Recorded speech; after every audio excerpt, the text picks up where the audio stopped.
आदाब नाजरीन, आपके महबूब प्रोग्राम आदाब डॉक्टर के साथ एक बार फिर आपकी खिदमत में हाजिर हैं।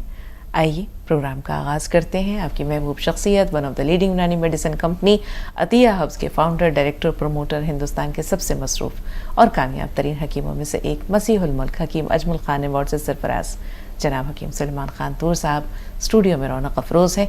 इस्तकबाल करते हैं। खुश आमदीद हकीम साहब। बहुत ज़्यादा नवाज़ी, शुक्रिया। नाजरीन, आज के प्रोग्राम का आगाज़ करते हैं। एक छोटा सा किस्सा, एक छोटा सा वाक़या, फिर इंशाअल्लाह हकीम साहब की खूबसूरत सी शायरी आपकी समातों में रस खोलेगी। बहुत खुशकिस्मत होते हैं वो लोग जिन्हें अल्लाह ताला अपना महबूब बनाता है, अपने करीब कर लेता है। चाहे कोई भी सूरत हो, मुस्तजाबुद्दावात बना ले, चाहे उसके आदात व अतवार बद्दों के नज़दीक भी महबूब हो और अल्लाह के नज़दीक भी। ज़रूरी नहीं है कि वो बहुत आला पाए का सूफ़ी हो। बुजुर्गान दीन और सूफिया इकराम की जो अहमियत है वो मुसल्लम है, अपनी जगह है, लेकिन हम देखते हैं कभी कभी बज़ाहिर सीधे साधे भोले भाले नज़र आने वाले लोग भी बड़े अपने, हम ये कह सकते हैं कि पहुँचे हुए लोग होते हैं, अल्लाह के बहुत करीब होते हैं। हज़रत मारूफ करखी रहमतुल्लाह अलैह के पास कुछ लोग गए और कहा कि हज़रत कहत का आलम है, लोग भूखों मर रहे हैं, जानवर भी मरने लगे, प्यास से हम सब शिद्दत से बेहाल हैं, अब अल्लाह से दुआ कीजिए कि अल्लाह ताला बारिश बरसा दे। हज़रत मारूफ करखी रहमतुल्लाह अलैह ने कहा कि वो जो सामने छोटी सी दुकान है ना, वहाँ जो दुकानदार है उसके पास चले जाओ और उससे दुआ के लिए कहो। कुछ लोग गए उसके पास और कहा कि आप अल्लाह ताला से दुआ कीजिए कि अल्लाह ताला बारिश बरसाए। तो वो कहने लगे कि मैं कोई पहुँचा हुआ सूफी या बुज़ुर्ग तो हूँ नहीं, आप हज़रत मारूफ करखी रहमतुल्लाह अलैह के पास जाइए और उनसे दुआ के लिए कहिए। उन्होंने कहा उन्हीं ने तो भेजा है, आप दुआ तो कीजिए। उन्होंने अपने हाथ उठाए अल्लाह ताला की बारगाह में और इससे पहले कि वो हाथ नीचे आते, छम छम छम छम बारिश होने लगी, जल थल एक हो गया। तो लोग खुश खुश अपने घर चले गए। कुछ तो चले गए, जो साहिब नज़र थे वो हज़रत मारूफ करखी रहमतुल्लाह अलैह के पास वापस गए और कहा कि हज़रत मामला क्या है, ये शख्स इसमें ऐसी क्या खूबी है कि अभी उनके हाथ नीचे भी नहीं आए थे और अल्लाह ताला ने छम छम बारिश बरसा दी। तो कहा कि ये दुकानदार जो बज़ाहिर सीधा साधा भोला भाला नज़र आ रहा है, इसमें दो खूबियाँ हैं। खूबी ये पहली ये है कि ये तौलता पूरा है, नाप पूरा देता है, और दूसरी खूबी ये है कि ये कभी झूठ नहीं बोलता। तो ये छोटी छोटी बातें, चाहे वो दयानतदारी हो, ईमानदारी हो, नेकी और सच्चाई हो, रास्तगोई हो, हक परस्ती हो, ये वो खूबियाँ हैं जो बंदे को अल्लाह से बहुत करीब कर देती हैं और दुआओं की कबूलियत के लिए इनका होना बहुत ज़रूरी है। तो ये छोटा सा किस्सा था। अब हम चलते हैं हकीम साहब के पास। मैं हमेशा कहता हूँ, अपने तवस्सुल से नहीं कहता, लेकिन मैं ये बात बहुत गौर से सोचता हूँ कि जो मामूली सा दिखने वाला और जिसे लोग हकीर भी करते हैं, जलील भी करते हैं, वो पता नहीं अल्लाह की नज़र में क्या अहमियत रखता हो। तो बहुत ज़्यादा मैं डरता हूँ अक्सर किसी ऐसे शख्स को जो दिमागी बीमार है और सर्दी का मौसम है। मैंने देखा मेरे गांव में एक शख्स है जो गर्मियों में कभी नहीं नहाता और सर्दियों में सुबह के वक्त वो नल पे नहा रहा होता है बाज़ार में और उसे सर्दी भी नहीं लगती है। जब मुझे देखता है तो मेरे पास आता है और 10 रुपए लेता है और वो सीधा जाकर उसकी रोटी या कुछ खरीद लेता है। और उसकी खासियत ये है कि वो सबसे नहीं लेता, कुछ मुंतखब लोग हैं, उनको जहाँ देख लेता है उनसे तलब करता है और अगर उसकी तलब पूरी ना की जाए तो वो बदतमीज़ी करता है। मैं उसकी बड़ी कदर करता हूँ कि उसने मुझे इस लायक समझा, तो मैं चेंज रखता हूँ उसके लिए। पहले वो 100 रुपये मांगता था, मैं दे देता था। तो मैंने देखा कि वो मजजूब टाइप का आदमी है और वो सबके खरीद लेता है जो लोग खाते हैं, और वो 10-10 रुपये के खरीद के फिर दुकान लगा लेता है और 5-5 रुपये में बेच देता है और लोग उसका माल फ़ौरन ख़रीद लेते हैं। तो मुझे ये हुआ कि लोग इसको फ़ायदा नहीं पहुंचता, फिर को 10 रुपये देने शुरू किए, जिससे वो रोज़ाना कुछ ना कुछ ख़रीद के हमारे सामने ही खा लेता है। ऐसे बहुत से लोग हैं और पता नहीं अल्लाह की नज़र में वो क्या है। मैंने कभी किसी दीवाने, किसी पागल की मजाक नहीं बढ़ाई, बल्कि किसी कोई अगर उनकी मजाक उड़ा रहा है तो मैं उसे रोकता हूँ कि देखो पता नहीं ये शख्स क्या हो अल्लाह के सामने, और दुआ बड़ी ताकत रखती है। मुझ जैसे मामूली इंसान की भी दुआ अल्लाह पूरी कर लेता है। गज़ल पेश करता हूँ। इतना बड़ा तो खुद को ख़रीदार मत समझ, सबको मताए कूचा हो बाज़ार मत समझ। वाह। सबको मताए कूचा हो बाज़ार मत समझ, जो दिल में आए कर तुझे रोकूंगा अब नहीं, मुझको तू अपनी राह की दीवार मत समझ। क्या कहने। मुझको तू अपनी राह की दीवार मत समझ, कुछ दिन रहेगा रंज तेरी बेवफाई का, मगमूम हूँ बहुत मुझे बीमार मत समझ। क्या कहने। और मत सोच अब ये कौन सी मसनद पे है मुकीम, मत सोच अब ये कौन सी मसनद पे है मुकीम, ये कौम के दलाल हैं सरदार मत समझ। ये कौम के दलाल हैं सरदार मत समझ। उसने बगौर सुन लिया ए तूर हाले दिल, उसकी नज़र झुकाने को इनकार मत समझ। क्या कहने। इतना बड़ा तो खुद को खरीदार मत समझ। बहुत शुक्रिया। बहुत उम्दा हकीम साहब। सुधा जी फोन लाइन पर हैं, आइए इज़हार ख्याल लेते हैं सुधा जी से। जी इस्तकबाल सुधा जी, फरमाइए। बेटिया अस्सलाम वालेकुम। मेरे मसीहा आपको भी रहमतुल्लाह व बरकातहू मग़फ़िरत हो। आपकी शायरी तो कोई जवाब ही नहीं है, हमारे पास अल्फाज भी नहीं होते। माशाल्लाह हमारी मीना कुमारी आप भी कोई कम नहीं है। नए नए जो है ना किस्से ढूंढ के लाती हैं आप, कमाल है सच में। मैं तो सोचती हूँ आपकी हिम्मत की दाद देती हूँ कि इतने रोज आना 2-2 किस्से सुनाने, एक सुबह सुनाते एक शो में सुनाते हो और फिर याद कर रहे। कमाल है आपका सच में। शुक्रिया सुधा जी, सलामत रहिए आप। एक उनकी गजल है मुझे बहुत पसंद है, इन्होंने गा करके गाई है किसी ने, जैसे मैंने सोचा कवाली के रूप में है वो, मैंने बहुत बार सुनी वो, और मेरी इच्छा है कि आप जो है ना इसे किसी फिल्म में जो है ना उसे दे, बहुत चलेगी आपकी फिल्म। वो आपको सुनाती हूँ। पहले एक क्वेश्चन है मेरा जी कि आजकल सर्दियां हैं, अक्सर लोगों को खांसी वगैरह हो जाती है, बहुत जल्दी ठंड लग जाती है, तो इसके लिए क्या नुस्खा जी देंगे आप?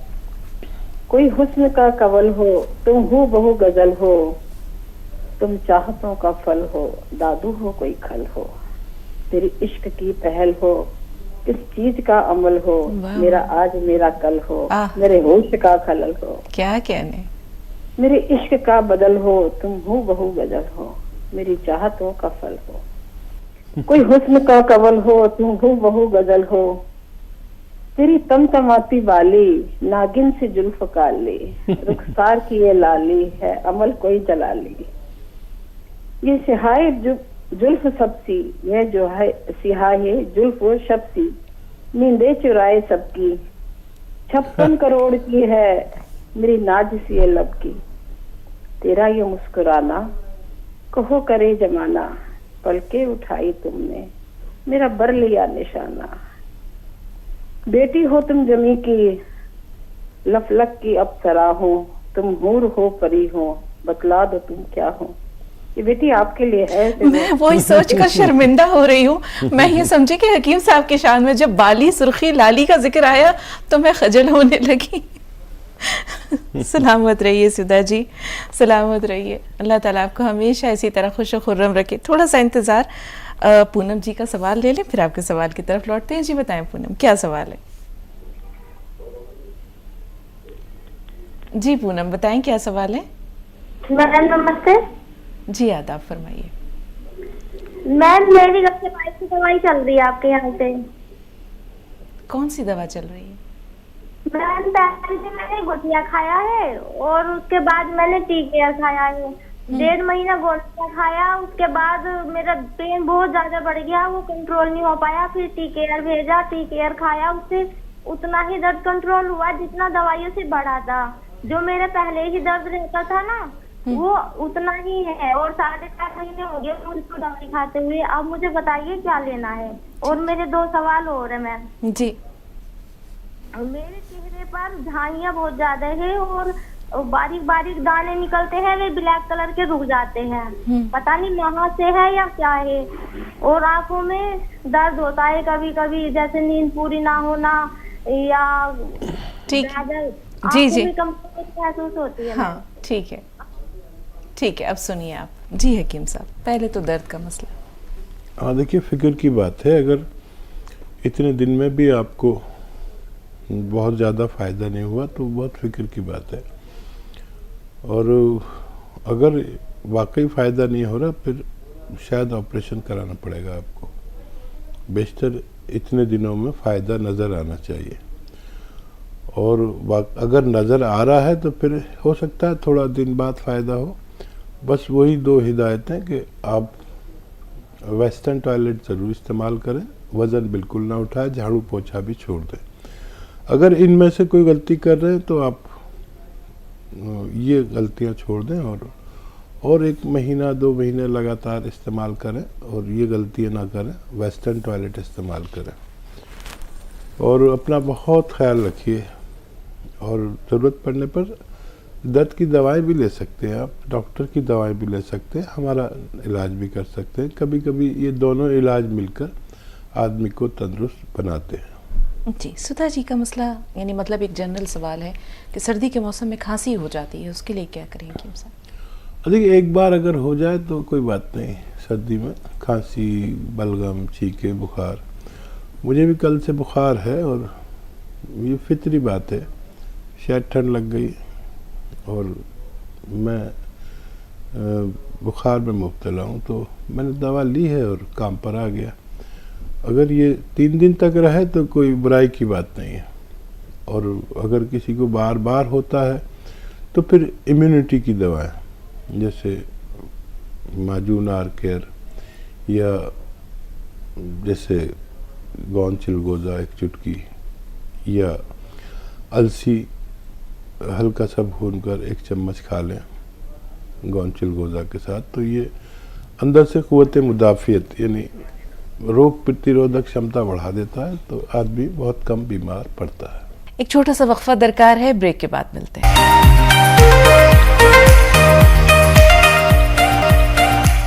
ब्रेक के बाद एक बार फिर आप सबका इस्तकबाल है और इससे पहले कि अगले कॉलर को शामिल करें, आइए हम हकीम साहब का एक बार फिर वाले हाना इस्तकबाल करते हैं। तमाम नाज़रीन की तरफ से पुरतपा खैर मक़दम। शुक्रिया, आपका भी खैर मक़दम। तस्नीम बानो बिहार से, बताएं बहन क्या सवाल है? अस्सलाम वालेकुम। वालेकुम अस्सलाम। जी, हकीम साहब से हम बात कर रहे हैं कि मतलब मेरी तबीयत ठीक नहीं रहती, थायराइड है, हमको शुगर भी है और अभी घुटने में इतना दर्द है, कमर में इतना दर्द है कि नमाज पढ़ने में नहीं बनता। और सर का बाल भी 1/4 भाग ही बच पा रहा है, बहुत बाल झड़ रहा है। हम बहुत परेशान है हकीम साहब। और हमारा छोटा भाई एक है, एज उसका है 32, 34, 35 साल है। उसका भी बाल बहुत झड़ रहा है और वेट भी उसका 75 किलो है। और सर का बाल ऐसा है कि लगता है 2-3 महीने में पूरा खत्म हो जाएगा। वो भी बहुत परेशान है। तो दोनों में से हमको कुछ बताइए डॉक्टर साहब, मेरे लिए कुछ बताइए कि मतलब हम क्या करें। ऐसा वेट भी मेरा बढ़ते जा रहा है, बहुत ज़्यादा बढ़ रहा है। आपने कोई नुस्खा नहीं लिया मेरा बताया हुआ? जी, क्या नहीं लिया? अभी तक आपने हकीम साहब का कोई नुस्खा आजमाया है तस्नीम साहब? नहीं है ऐसा कुछ। ठीक है जी हकीम साहब। अच्छा देखो, ये आपके दोनों रोग कंट्रोल हो सकते हैं। देखिए, जो कमर में दर्द है ये आपकी उम्र वालों को, मेरी उम्र वालों को होता है और ज़िंदगी में कई बार होता है। तो गोंद स्याह आता है, एक काला गोंद, लेकिन असली लेना नकली बेहिसाब मिलता है। ये तकरीबन 15 रुपए का 1 ग्राम आ जाता है, जो 1 दिन की खुराक है आपकी। 1 ग्राम गोंद स्याह ले, आधा ग्राम सुबह और शाम खाने के बाद खाएं, पानी से या दूध से। ये आपकी दर्द और कमर का दर्द जो शदीद दर्द है, मैं महसूस कर सकता हूँ आपके अंदाज़े तकल्लुम से कि आप काफ़ी तकलीफ़ में हैं। तो ये खाएंगे तो आपको कहीं भी दर्द हो, कमर में हो, घुटनों में हो, थाइज़ में हो, जानू में, पिंडली में, मोंढे में, जहाँ भी दर्द होता है, ये दुनिया की अच्छी रॉ मटेरियल कहलाती है, असली ज़रूर लेना चाहिए। ये तो आपका इलाज हुआ। और डायबिटीज़ मुकम्मल तौर पर अच्छी नहीं होती, आप उनकी दवाएं लेते रहें। और एक आता है गोंद जामुन, जामुन का गोंद आप एक चुटकी में जितना आए सुबह, एक चुटकी शाम, खाने से पहले खा लिया करें पानी के साथ, तो डायबिटीज़ कंट्रोल रह सकती है। और बाल जिनके भी ज़्यादा गिरते हैं उन्हें चाहिए कि एक गोंद आता है सफ़ेद गोंद मोरिंगा, सफ़ेद गोंद मोरिंगा असली लें। देखिए मैं जो भी बताऊं नुस्खा वो असली मिलना ज़रूरी है, अक्सर लोग नकली दे देते हैं। सफ़ेद गोंद मोरिंगा 1 ग्राम रोज़ाना भाई को दीजिए अपने छोटे, और पानी के साथ, नारियल पानी के साथ या दूध के साथ, बस एक बार खिला दिया करिए, आप सबको फ़ायदा होना मुमकिन है। जी, बालों का मसला इनका भी है, ये ले सकती हैं? हाँ, ये भी ले सकते हैं। जी, साजिदा साहब बिहार से, बताएं क्या सवाल है? अस्सलाम वालेकुम। वालेकुम अस्सलाम। वालेकुम अस्सलाम। जी हकीम साहब, आपकी सेहतयाबी के लिए बहुत बहुत दुआ। आप प्रोग्राम देखा तो जैसे जान आ गई। फिर शुक्रिया, जज़ाकल्लाह। सवाल है, जी उम्र 40 साल है, कई जी। साल से नहाने के बाद आंखें लाल हो जाती हैं। और उन्हीं का दूसरा सवाल है, लॉकडाउन से पहले लेमू पानी में निचोड़ कर पीते थे, लॉकडाउन हुआ, कोरोना हुआ तो गर्म पानी पीने, कोरोना की जब आ गया तो गर्म पानी पीने लगे और लेमू छोड़ दिया। क्या आप गर्म पानी में लेमू निचोड़ कर पी सकते हैं कि नहीं? ठीक है, सुनिए। जी हकीम साहब। हाँ, अगर आपको सूटेबल है, किसी किसी को नींबू चलता नहीं है, उसको ठंड कर देता है, अगर आप पीना चाहें तो पी सकते हैं। अगर आपको चलता है तो नींबू एक अच्छा यानी पीने की वो चीज़ है जो हमारी चर्बी को तहलील करता है, विटामिन सी का एक स्रोत है। तो जिन लोगों को चलता है उन्हें ज़रूर इस्तेमाल करना चाहिए, हाजमा भी बड़ा अच्छा रखता है। और क्या सवाल है? और दूसरा इनका ये है कि नहाने के बाद आंखें सुर्ख हो जाती हैं। हाँ, जो लोग, मेरा भी यही हाल है कि मैं जब नहाता हूँ तो आंखें बिल्कुल ऐसी लाल हो जाती है जैसे नींद से उठ कर आया हूँ या पी रखी हो। कुछ लोगों को ऐसा होता है, ये फिक्र की बात तो नहीं है। और फिर कभी ऐसा होने लगता है कि नॉर्मल रहता है, तो ये कोई फिक्र की बात नहीं है।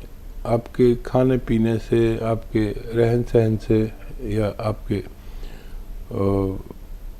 अच्छे लोगों को, सबको नहीं होता लेकिन कुछ लोगों को होता है, और ये कोई नुकसानदेह चीज़ नहीं है, इसका इलाज ना कराएं। और फिर भी आप अगर ये चाहते हैं कि ये ठीक रहने लगे तो नमक जैतून 1 चुटकी रोज़ाना पानी में मिलाकर ले सकते हैं। जी, हैदराबाद से रफ़ी भाई, क्या सवाल है आपका? अस्सलाम वालेकुम। वालेकुम अस्सलाम रहमतुल्लाहि व बरकातहू। जी हकीम साहब, मेरा नाम रफ़ी है, मोहम्मद रफ़ी है। जी जी, मैं आयशा का भाई हूँ, आयशा का। आप आयशा से बात करते हैं ना, हैदराबाद से? जी जी जी जी, मैं उनका बड़ा भाई बात कर रहा हूँ। मेरे को जरा मस्कुलर डिसऑर्डर का प्रॉब्लम था हकीम साहब। जी, तो ये मेरे को क्यूर नहीं हो रहा। हमारे आयशा भी बहुत बात करे, आपसे बात करके बोलेगा थे आप मेरे बारे में। ठीक है, ठीक है। हाँ, देखिए अक्सर बात होती है बच्ची से और आपकी तरफ से वो काफ़ी फिक्रमंद रहती है, बात करते में रोने भी लगती है।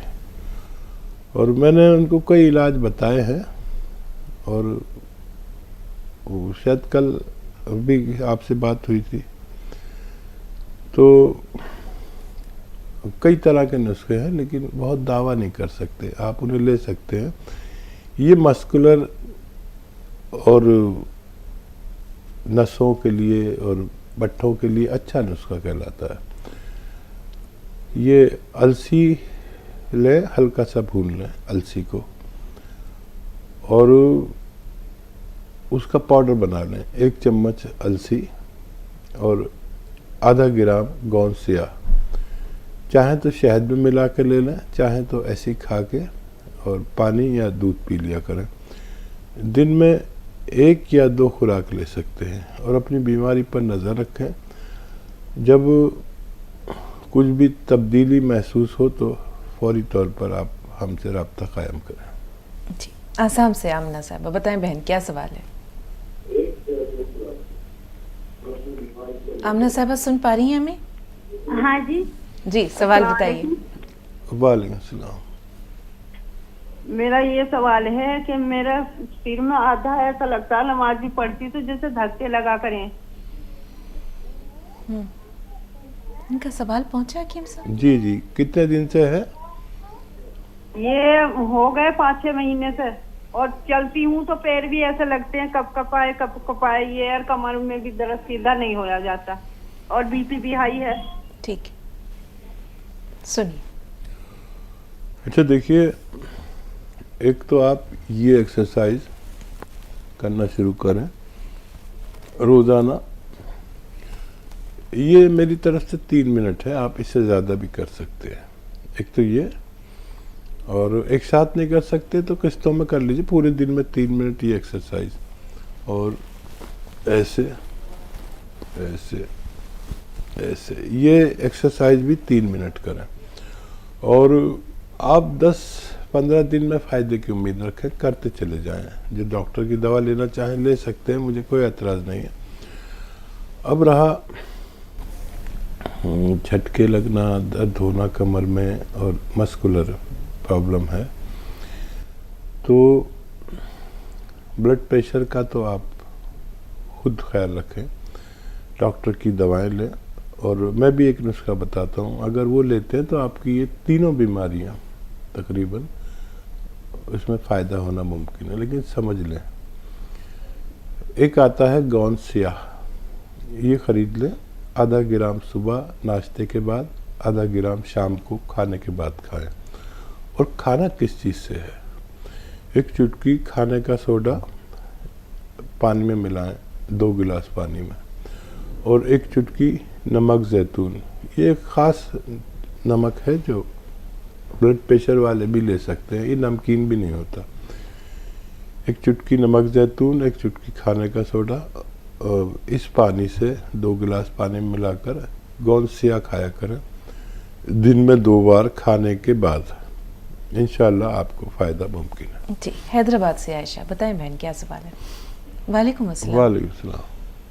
हकीम साहब, आपकी तबीयत ठीक नहीं है बोल के बात भी बोल रहे थे आप अभी हमेशा अच्छे रहना हकीम साहब। आपको हर किसी की, मेरी भी उम्र लग जाए हकीम साहब, आपकी तबीयत अच्छी नहीं है बोलते मेरे को बहुत तकलीफ हो रही है हकीम साहब। ये कल मेरे भैया के लिए आप बोले थे ना हकीम साहब जी, तो वो कहाँ पर मिलती है वो मुझे नहीं मालूम, जरा वो पूछने का था। और थोड़ा मेरे को ये सर में बहुत दर्द होते रहता है हकीम साहब, थोड़ा रो लिए तो कर लिए तो बहुत दर्द होते रहता, बार दर्द होता। तो मैं ये डॉट गोली है ना ले रही, तो इससे प्रॉब्लम होती बोल रहे हैं, मैं क्या लूँ फिर बोल के पूछ रही थी। थोड़ा रो नहीं करने से सर में बहुत दर्द हो जाते रहता है मुझे। अल्लाह ताला आपको खुश रखे, कभी ना आपकी आंखों में आंसू आए। जो मसला है हकीम साहब, उसके लिए कोई इलाज बता दें। वही जिनके भाई ने अभी कॉल किया था, जी, रफ़ी साहब के। आयशा बहुत ज़्यादा हसास हैं और बहुत ज़्यादा हमसे जुड़ी हुई है। आयशा बीमार हकीम भी होते हैं और आम लोग भी होते हैं, डॉक्टर भी होते हैं, और बीमार शायद हकीमों को तो हो ही जाना चाहिए, तबीब को हो जाना चाहिए, ताकि उसका तकब्बुर टूट जाए कि मैं बहुत बड़ा हकीम हूँ। बहरहाल भाई को मैंने नुस्खा बताया है, आपको भी कई बार बताया, तरह तरह से बताएं, आपने शुरू नहीं किया शायद अभी तक। बस मेरी तरफ से आपको कुछ फ़ायदा हो जाए। और देखिए आयशा, ऐसे बैठकर ये एक्सरसाइज किया करें, है ना, और ऐसे ऐसे ये आप एक्सरसाइज किया करें। और सबसे ज़्यादा अपना ख्याल रखा करें। अगर आप अपना ख्याल नहीं रखेंगे तो आपके 2 भाइयों को प्रॉब्लम है, मैं मालूम है मुझे, तो उनका कौन ख्याल रखेगा। तो तीमारदार को अपना ख्याल सबसे ज़्यादा रखना चाहिए। और ये अद्वियात अगर कहीं भी नहीं मिले तो हमारे हेल्पलाइन नंबर से आप तलब कर सकते हैं। जी, पूनम है मेरठ से। जी बताएं पूनम, क्या सवाल है? पूनम फोन लाइन पर मौजूद है? हेलो मैम, नमस्ते जी पूनम बताइए क्या सवाल है? मैम। मैंने अभी बात करी जी, थी, जी। मेरी पूरी बात नहीं हो पाई। चले मुकम्मल मैम, कर लें। हाँ जो गठियाबाई का दर्द है और हाथों पे गांठें भी बन रही है, और मुझे कौन सी दवाई लेनी है? अब मैंने टी-केयर और गोंसिया खा लिया। अच्छा बेटा देखो, गठिया वालों को या तो टी-केयर खाएं या गोंसिया खाएं, लेकिन खाना ऐसे है कि अलसी को हल्का सा भून लें और इसका पाउडर बना के रख लें, 200-300 ग्राम अलसी का, और ये आधा चम्मच अलसी और आधा ग्राम गोंसिया, ऐसा 2 बार खाएं, नाश्ते के बाद और रात को खाने के बाद। अगर टी-केयर खाएं तो 1 कैप्सूल टी-केयर खाएं और अलसी खाएं। आधे से 1 चम्मच अलसी ले सकते हैं और 1 कैप्सूल टी-केयर। गठिया वालों को थोड़ा ज़्यादा वक्त में फ़ायदा होता है, किसी को 6 महीने, किसी को साल भी लग सकता है। अगर आपको फ़ायदा नज़र आता है तो आप लगातार ये नुस्खा ले सकते हैं। इसी नुस्खे से आपकी झाइयाँ भी अच्छी हो सकती हैं। कैल्शियम लिया करिए, 1 हफ्ते में 1 कैल्शियम की टैबलेट एलोपैथ में, तो इससे भी आपको बहुत फ़ायदा मुमकिन है। एक ब्रेक और लेंगे नाज़रीन, एक और वक्फा दरकार है, ब्रेक के बाद मिलते हैं।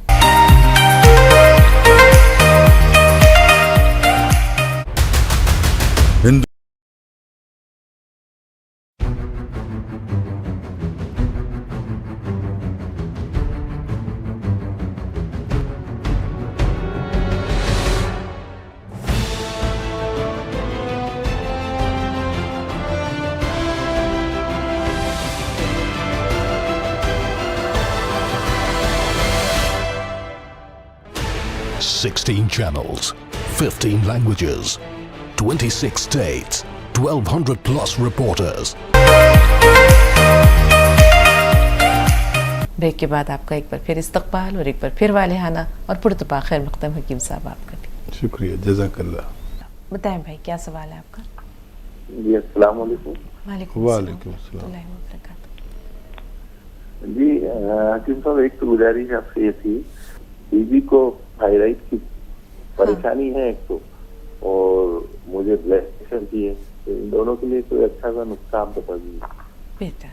ठीक है, जी हकीम साहब। देखिए आपकी अहलिया के लिए धनिया 300 ग्राम और आंवला का सूखा हुआ रूप होता है, सूखा हुआ आंवला 100 ग्राम और मेथी 100 ग्राम। धनिया 300 ग्राम, आंवला 100 ग्राम और मेथी का दाना 100 ग्राम, इसको पाउडर बना के रख लें। और नमक, जैतून 1 चुटकी 1 गिलास या 2 गिलास पानी में मिलाएं, और खाने का सोडा 1 चुटकी ये पानी में मिलाएं, और इस पानी से सुबह निहार मुँह लिया करें और रात को सोते वक्त पी लें। और अपनी दवाएं भी अभी ना छोड़ें, आगे जाके वो दवाएं इंशाल्लाह छूट जाएंगी। 6-7 महीने ये नुस्खा लें तो इससे थायराइड से निजात मुमकिन है।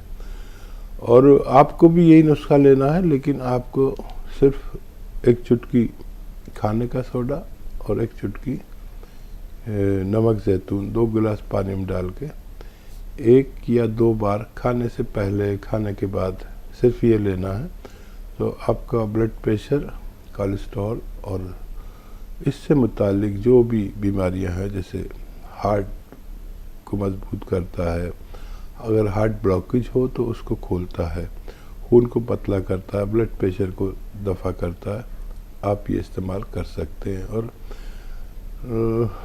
हाँ, हो नहीं पाता ये सब जो आपने कहा कि पहले से ऐलान हो जाए। दरअसल ये जितने भी हमारी और आपकी बातचीत होती है, यही सारे नुस्खे अगर आप नहीं भी देख पाएँ तो YouTube पर हकीम सुलेमान खान के पेज है, उसको सब्सक्राइब कर लें। तो ये जो भी किसी भी प्रोग्राम की जो मेन बातें हैं, जो ख़ास नुस्खे जाते हैं, वो हम उस पर डाल देते हैं। तकरीबन एक दिन में 4-6 नुस्खे आपको हमेशा इरसाल होते हैं। सिर्फ उसमें आपको वो नुस्खे जात जिनसे लोग फ़ायदा उठा चुके हैं पेश किए जाते हैं, उसको सब्सक्राइब कर लें, इंशाल्लाह आपको मदद मिलती रहेगी इंशाल्लाह। एमपी से खदीजा जी, बताएं खदीजा क्या सवाल है? अस्सलाम वालेकुम। वालेकुम अस्सलाम वालेकुम रहमतुल्लाहि व अस्सलाम। बरकातहू। जी जी, हकीम साहब की तबीयत के बारे में सुना, अल्लाह ताला उन्हें सेहतमंद रखे। और सुबह के प्रोग्राम में भी वो बुखार की हालत में प्रोग्राम कर रहे थे, और मैंने पहले भी एक बार कहा था कि अगर हकीम साहब रिटायरमेंट लेना चाह रहे हैं तो नाजरीन उन्हें इजाजत देते हैं।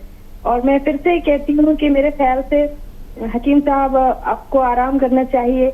आपने बहुत खिदमत की है लोगों की, और जो लोगों की दुख तकलीफ है वो तो कभी कुछ लगा ही रहता है। आपको अपनी सेहत पर भी ध्यान देना चाहिए, और यही मेरी आपसे गुजारिश है। खदीजा, और कोई सवाल है आपका? जी नहीं, मेरा कोई सवाल नहीं। खदीजा, कभी भी फ़ोन करती हैं तो मेरी बात पर स्वाद होता है उसमें। कोई भी व्यूअर ये नहीं कह पाता कि रिटायरमेंट ले लो, लेकिन खदीजा ने हमेशा मेरी तरफदारी की, और आज शायद दूसरी बार बात हो रही है। मैं आपका बड़ा एहतराम करता हूँ, और दुआ करें कि देखिए मैं भी एक मामूली इंसान हूँ, और मुझ में भी वो सब खामियाँ और कमज़ोरियाँ हैं जो एक आम इंसान में होती है। और दरअसल मेरा नाम मालिजीन में है, और मुझसे लोगों को फ़ायदा पहुँचता है। लोग ये नहीं जानते कि हम भी आप ही की तरह अल्लाह के मोहताज होते हैं, और ये बीमारी भी एक अल्लाह का इनाम है, ताकि हम लोगों को कहीं से तकब्बुर ना आ जाए कि हम बीमार नहीं पड़ते और हम इतने बड़े वालिज हैं। तो हर चीज़ पर अल्लाह का शुक्र निकलने लगे अगर हमारी ज़बान से। मैं कभी चोट खाता हूँ, कभी गिर जाता हूँ, कभी चोट लग जाती है, तो पता नहीं क्या बचपन से बिस्मिल्लाह अल्लाह का शुक्र निकलता है। जब भी जितनी भी चोट लगे तो मैं अल्लाह से कहता हूँ, अल्लाह ताला तूने मुझे इतनी सी चोट दी, अगर इससे ज़्यादा लगती तो मैं क्या करता। तो शुक्र अदा करता हूँ। पता नहीं मेरी बचपन की आदत है।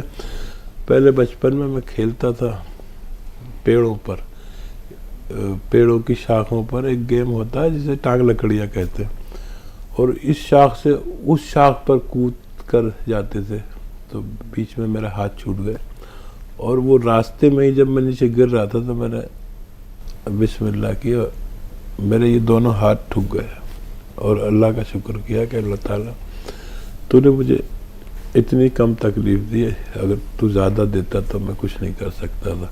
तो हर मामले में शुक्र। अल्लाह ने बीमार किया उसका भी शुक्र। और अल्लाह पता नहीं आपको मैंने सुनाया नहीं सुनाया कि मेरे यहाँ पर तकलीफ़ हुई, तो मैंने सोनोग्राफी कराई तो पता चला कि लीवर में फोड़ा है। तो फिर मैं गांव में था, दिल्ली में आया तो यहाँ भी तशख़ीस कराई तो भी यही हुआ। मैं ये सब इस वजह से बता रहा हूँ कि आप जब अपना इलाज कराएं तो मोहतात रहें, सिर्फ डॉक्टरों पर या मशीनों पर भरोसा ना करें, उसके सिम्टम भी होते हैं। तो अब लीवर में फोड़ा है तो ठीक है, उसमें एक निडल डालते हैं, सिरिंज डालते हैं, और वो फोड़े का पस खींच लेते हैं। ये तरीका है, इसे ड्रेन करना कहते हैं। अब वो जब ड्रेन करने के लिए निडल डाली, बहुत मोटी होती है वो, तो उसमें पस था ही नहीं। मुझे बड़ी हैरत हुई कि इतने बड़े बड़े डॉक्टर, दुनिया के मशहूर डॉक्टर, दिल्ली के मशहूर डॉक्टर इतनी बड़ी गलती कर सकते हैं। उसी वक्त फ़ोन आ गया, वो लेडी डॉक्टर ने किया था ये मेरा, और उसको फ़ोन पर किसी ने पूछा कि क्या लीवर का वो हो गया, यानी कि हाँ कर तो रही हूँ लेकिन इसमें पस नहीं है। अब जैसे हम बात करते हैं फ़ोन पर तो सामने वाले को भी समझ में आती है। तो कह रहा था पस नहीं है, लेकिन इनसे कहो पस है और बहुत गाढ़ा है। तो ये आवाज़ मुझे भी आ रही है। अब वो मेरे से तो बिल्कुल पास में ही, और वो काम कर रही है, फ़ोन पे बात कर रही है।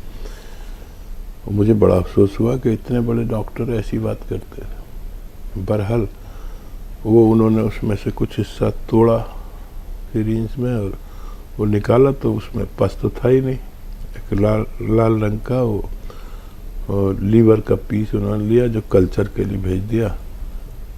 अब ये टेस्ट वो टेस्ट ये टेस्ट वो टेस्ट, मैं तो यहीं से चिढ़ गया था कि इतने बड़े डॉक्टर ने ऐसी तशखीस कैसे कर दी। बहुत तकलीफ में था कि इन लोगों ने मेरे साथ ऐसा कर दिया तो ये दूसरों के साथ क्या करते होंगे। जो भोले भाले लोग हैं उनका बहुत अफसोस में। अब इन्होंने ये टेस्ट वो टेस्ट, कुछ टेस्ट को तो मैंने मना ही कर दिया कि भाई देखो तुमने एक चीज़ ख़राब कर दी, अब और भी कुछ ख़राब करोगे, अब मैं तुमसे इलाज नहीं करा रहा। उन्होंने कैंसर का टेस्ट कराया तो कैंसर निकल गया। अब सारा सब परेशान और सब डॉक्टरों की एक ही राय कि अभी के अभी पित्ते में कैंसर है और उसके फ़ौरन से इसको रिमूव कराइए। मैं इतनी बड़ी बातें इसलिए कर रहा हूँ कि आवाम अगर अपना इलाज चाहे बड़े डॉक्टर से कराए चाहे छोटे से, उनकी नीयत ठीक होनी चाहिए। आजकल टारगेट कर लेते हैं। तो मैंने कहा मुझे आप डिस्चार्ज कर दीजिए और मुझे कैंसर के सिम्टम नहीं हैं।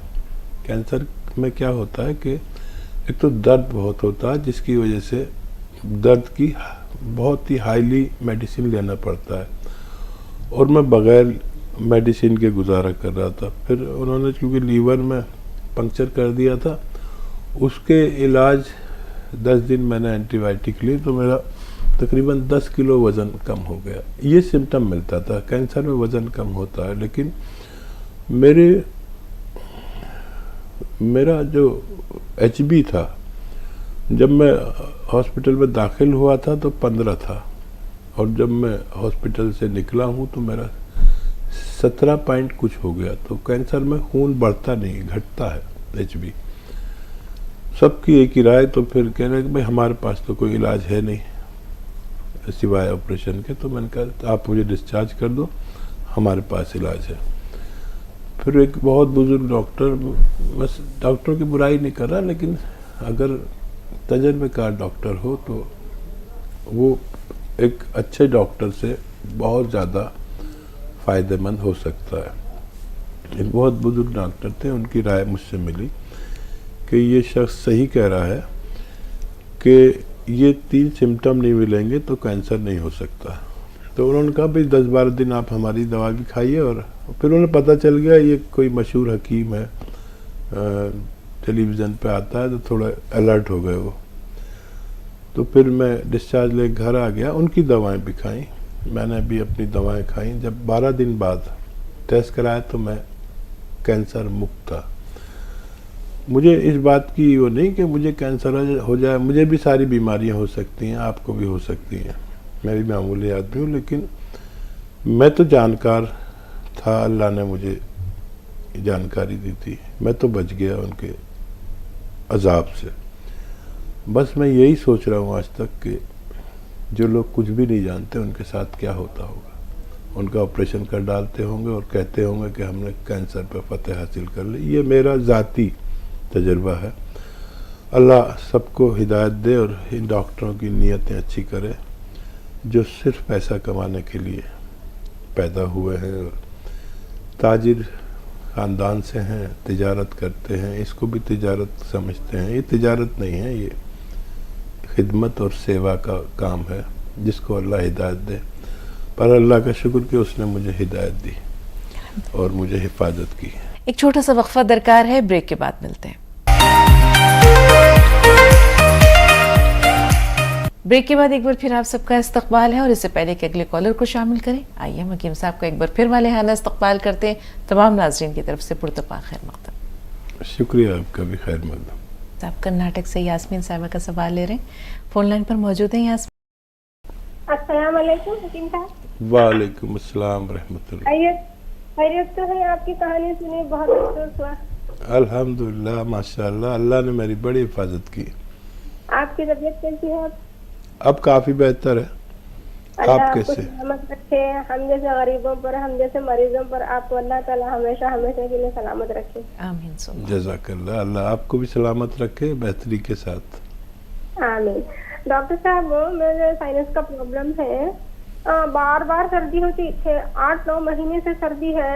एक ENT डॉक्टर को दिखाए तो उन्होंने बोले हड्डी टेढ़ी है नाक में की बोले, और एक डॉक्टर को दिखाए तो उन्होंने क्या बोले, नहीं एलर्जी है आपको, ऐसी सर्दी रहती है आपको, कंटिन्यू गोली यूज करो बोलकर बोले। वो गोली लेने से छींके तो कम होती है लेकिन नाक बंद रहती है वैसी। ठीक। आपने मेरा कोई नुस्खा नहीं लिया बच्चा? नहीं लिया हकीम साहब, बोलिए आपका नुस्खा नहीं लिया। अच्छा बेटा देखो, यहीं पर तजाद है हमारा और डॉक्टर्स का। मेरा मानना यह है नाक की हड्डी कभी नहीं बढ़ती, और दरअसल होता क्या है कि जब हमें खांसी, नज़ला, छींके या सर्दी की शिकायत होती है तो हमारे नाक में गुदूद होते हैं जो फूल जाते हैं और वो नाक बंद हो जाती है उससे। ये एक ऑटोमेटिक सिस्टम है, तो उसके चक्कर में ये नाक का ऑपरेशन कर देते हैं और आदमी फिर भी ठीक नहीं होता। जिसको भी ये अमराज होते हैं, खांसी, सर्दी, बलगम, छींकें, उनको अपनी क़ुव्वत मुदाफ़ियत का इलाज कराना चाहिए। हमारे अंदर जो रोग प्रतिरोधक शक्ति है जो बीमारी से लड़ती है वो कम होने की वजह से हम बार बार एलर्जिकल अस्थमा, खांसी, बलगम, छींकों का शिकार होते हैं। यूनानी में इसका इलाज है, लेकिन 5-6 महीने करें। देखिए, एक तो घरेलू नुस्खा है, एक दवा भी बता देता हूँ, कभी आपसे नहीं बने। सपिस्तान एक दवा का नाम है। ये इसे लिसोड़ा भी कहते हैं, सपिस्तान को लिसोड़ा भी कहते हैं। अच्छा सा लिसोड़ा यानी सपिस्तान ऐसा ले लें 100 ग्राम, 100 ग्राम सपिस्तान, 100 ग्राम उन्नाब। उन्नाब एक लाल किस्म का बेर होता है जो ईरानी बेर कहलाता है। इसमें गुठली होती है, गुठली निकाल कर फेंक दें। 100 ग्राम उन्नाब, 100 ग्राम लिसोड़ा यानी सपिस्तान और 100 ग्राम अलसी, इन तीनों को पाउडर बनाएं और इसमें 30 ग्राम पीपले, जो पीपला मूल कहलाता है हिंदी में, गरम मसालों में 1 इंच की लंबी सी बड़ी मिर्चों वाली एक चीज़ होती है, वो मिलाकर पाउडर बनाएं। 1 चम्मच सुबह खाली पेट गर्म पानी से खाएं, 1 चम्मच रात को सोते वक्त। गर्म पानी कसरत से पिए, ठंडा पानी और खट्टी चीज़ें छोड़ दें। ये घरेलू नुस्खा है। इसके मुरक्कबात भी आते हैं कि बनी बनाई अगर कोई दवा लें तो माजून आर केयर 1 चम्मच सुबह 1 चम्मच शाम खाएं और गर्म पानी से खाएं। खट्टी चीज़ें छोड़ना लाजिम है। अगर 5-6 महीने आप इस्तेमाल करते हैं तो आपको इस मर्ज से निजात मिल सकती है। जो आप एंटी एलर्जी दवा खाती हैं वो तो काफ़ी सस्ती आती है, फ़ौरन छींके रोक देती है, लेकिन फिर आपको बहुत बड़ा बीमार बना देती है। उससे नींद आती है, नशा रहता है। मैं भी अगर खा लूँ वो गोली तो कम से कम 2 दिन मुझे नींद आती रहती है। बस 1 चुटकी गोंद चिलगोज़ा, आधा चम्मच लाजवंती और 1 गिलास दूध या पानी में मिलाकर, आप इसे मीठा करके भी पी सकते हैं, शक्कर मिला के इसे आप लें तो 1 खुराक रोज़ ले लिया करें, बस के लिए अच्छी दवा है। जी, सिकंदराबाद से अख्तर बेगम, बताएं क्या सवाल है? हेलो, अस्सलाम वालेकुम। वालेकुम अस्सलाम। जी बहन। हकीम साहब, अस्सलाम वालेकुम। वालेकुम सलाम व रहमतुल्लाह। जी हकीम साहब, शुगर बीपी है, मैंने वो जैतून का छिलके में अदरक लहसुन का मिला के ले रही हूँ 1 साल से, और जैतून का खाली छिलका शाम में अदरक लहसुन का ले सकते क्या? 1 साल से ले रही हूँ, जरा दुबले हो गई। जी, आपने कहा कि सुबह आप जैतून का सिरका लेना चाह रही हैं और शाम को 1 साल से वो सब मिलाएगा, जैतून छिलका, अदरक लहसुन, नींबू सब मिलाएगा। बीपी के लिए ले रही हूँ मैं, अल्हम्दुलिल्लाह बीपी अल्लाह का फजल है। ISHT के लिए जो है तो ये पीकेट भी ले रही हूँ, वो भी कम है। तो चौलगोजा गोन कमजोरी के लिए बताए थे हकीम साहब, 2 महीने से 3 महीने से ले रही हूँ एक टाइम। जी, अभी कितने दिन लेना नहीं, हमेशा खा सकती। ठीक, कमजोरी तो भी कम है वो सब। ठीक, सुनिए। शुक्र। तो देखिए माशाल्लाह, अल्लाह आपको फ़ायदा दे रहा है, क्योंकि ये बीपी तो अच्छा हो सकता है आपका। लेकिन डायबिटीज़ की कोई ऐसी दवा नहीं है जो हमेशा के लिए अच्छा कर दे, तो शायद आपको हमेशा लेनी पड़ेगी। आपकी डायबिटीज़ भी कंट्रोल है और ये लेते रहिए। आप अपने औकात खुद तय कर लीजिए कब लेना बेहतर है। अब तो आप इसमें माहिर हो गई हैं, सुबह को ले सकते हैं, जैसे आपने पूछा है कि सुबह को ले सकते हैं तो ले सकते हैं। औकात आप तय करिए और बस ज़रूरत के मुताबिक लिया करिए, सेहतमंद ज़िंदगी गुजारिए। मेरी आपके लिए दुआ है। जी, अजरा साहबा एक बार फिर फोन लाइन पर है। अजरा साहबा, जो गोंसिया बताया तो हकीम साहब, हाँ, ये गोंसिया दर्द वगैरह के लिए भी आपने बताया हुआ है, पहले भी मैंने सुना है आपके प्रोग्राम में। ये बेटे के क्लॉट के बारे में मैंने अभी बताया था ना आपको, पैर में क्लॉट है तो आपने गोंसिया। ठीक है। अच्छा देखिए, गोंसिया आधा आधा ग्राम 2 बार देना है, ठीक है। और नमक जैतून 1 चुटकी, खाने का सोडा 1 चुटकी, इसके साथ देना है। देखिए, जो आप समझ रहे हैं और जो डॉक्टर समझ रहे हैं वो सब बातें समझते हुए जो मैं समझ रहा हूँ उसके हिसाब से नुस्खा बता रहा हूँ। आप कुछ दिन देकर देखिए और इंशाल्लाह सर्जरी से भी आपका वास्ता नहीं पड़ेगा, बच्चा बहुत आसानी से अच्छा हो सकता है। समझ लें, एक बार और बता देता हूँ। 1 चुटकी खाने का सोडा, 1 चुटकी नमक जैतून, 2 गिलास पानी में डालें, मिक्स कर दें। इस पानी से आधा ग्राम गोंसिया खाने के बाद दिन में 2 टाइम दें और आपका बच्चा अच्छा होना मुमकिन है इंशाल्लाह। हैदराबाद से अस्मा जी, बताइए अस्मा, क्या सवाल है? हेलो, अस्सलाम वालेकुम। वालेकुम अस्सलाम जी अस्मा साहबा। हकीम साहब को बहुत बहुत सलाम हमारा।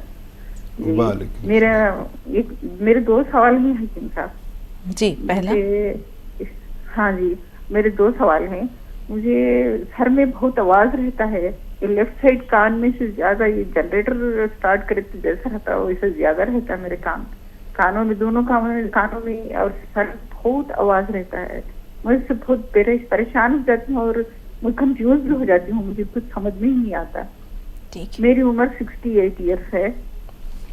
मैं ये कानों के ये आवाज से, ये सर में आवाज से तकरीबन 3-4 साल से बहुत परेशान हूँ हकीम साहब। ठीक है। और एक बात है, मेरे दोनों मुझे सर्जरी हुई है, हार्ट का ऑपरेशन हुआ है, बाईपास सर्जरी हुई है। मेरे पैर में से एक नस निकाल के, बड़ी नस निकाल के मेरे हाथ में डाले हुए हैं। वो पैर नम हो जाता है मेरा, और दूसरे पैर में भी बहुत दर्द रहता है। दोनों पैरों में क्या है, डॉक्टर को बताने से फिजिशियन क्या बोले तो ब्लड सर्कुलेशन ठीक से नहीं होगा, टेस्ट कराओ बोले। मैं अब थोड़े दिनों से मैं टेस्ट के लिए नहीं गई, टेस्ट कराना है, मैं टेस्ट करा लेती हूँ मैं। लेकिन ये दोनों पैरों में, मेरी लोअर बॉडी में ब्लड सर्कुलेशन ठीक से नहीं होगा बोल के बोल रहे हैं। ये दोनों पैरों में बहुत दर्द रहता है और नम हो जाते हैं मेरे पैर। ठीक है। अच्छा देखिए, जो बीमारी आपको है वही बीमारी मुझे हो गई थी। कानों में से आवाज़ आती थी, शाय शाय शाय शाय। तो देखिए, ये एक्सरसाइज आप ये करती रहिए दिन में जितना भी कर सकते हैं।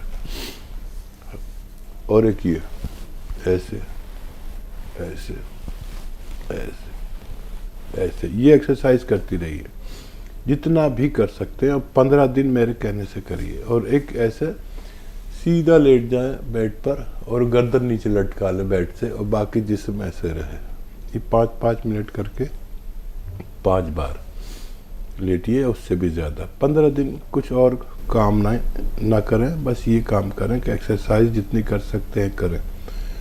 इंशाल्लाह 15 दिन ये सारी आवाज़ें सब खत्म हो जाएंगी। बाकी नुस्खा बाद में पूछना आप। कि वो पैरों में जो सुन्न हो जाते हैं उसके लिए आप मुख्तसर से कोई रहनुमाई कर सकते हैं? गोंसिया आधा ग्राम दिन में 2 बार खाने के बाद पानी के साथ लिया करें, इंशाल्लाह आपको फ़ायदा मुमकिन है। देवेंद्र राजस्थान से फोन लाइन पर मौजूद है। जी बताइए देवेंद्र जी, क्या सवाल है? जी देवेंद्र जी। जी आदाब। देवेंद्र जी बताइए, क्या सवाल है? सर मेरे 3 सर। जी हेलो। जी बताइए, क्या सवाल है? 3 सवाल है सर मेरे। हाँ, पहला सवाल। पहला सवाल है कि मेरी भाभी जी को साइटिका का प्रॉब्लम है। ठीक है। ठीक है। दूसरा सवाल है सर मेरे कमर में दर्द रहता है, कभी ठीक हो जाता है, कभी फिर वापस हो जाता है। ठीक है। तीसरा सवाल, एक बार होने के बाद फिर से ही लगातार 10-15 दिन तक दर्द रहता है, आराम करते सुधार आता है। ठीक है। तीसरा सवाल। और तीसरा सवाल ये सर, मेरा जो क्रेटिनाइन है वो तो जो 1.6 से जो है ऊपर जा रहा है, 1.8 के आसपास है। आपकी भाभी की तकलीफ और आपकी तकरीबन उसका नुस्खा एक ही है, और वो ये है कि गोंद स्याह खरीद लें, असली, नकली बहुत मिलता है, और आधा ग्राम आप भी और आपकी भाभी साहिबा भी नाश्ते और खाने के बाद इस्तेमाल करें, और वज़न ना उठाएं और वेस्टर्न टॉयलेट का इस्तेमाल करें, तो ये दर्द से निजात मिलना मुमकिन है। क्रेटिनाइन के लिए आप नुस्खा खूब गौर से सुने। अलसी को हल्का सा भूनकर पाउडर बना लें। अलसी आप जानते ही होंगे, इसको फ्लैक्स सीड कहते हैं। ये 200-400 ग्राम खरीद लें, इसका हल्का सा भून के पाउडर बना लें। 1 चम्मच अलसी खाएं और 1 चुटकी नमक जैतून पानी में मिलाकर इसके साथ खाएं, और आप फिर अगले महीने रिपोर्ट कराएं।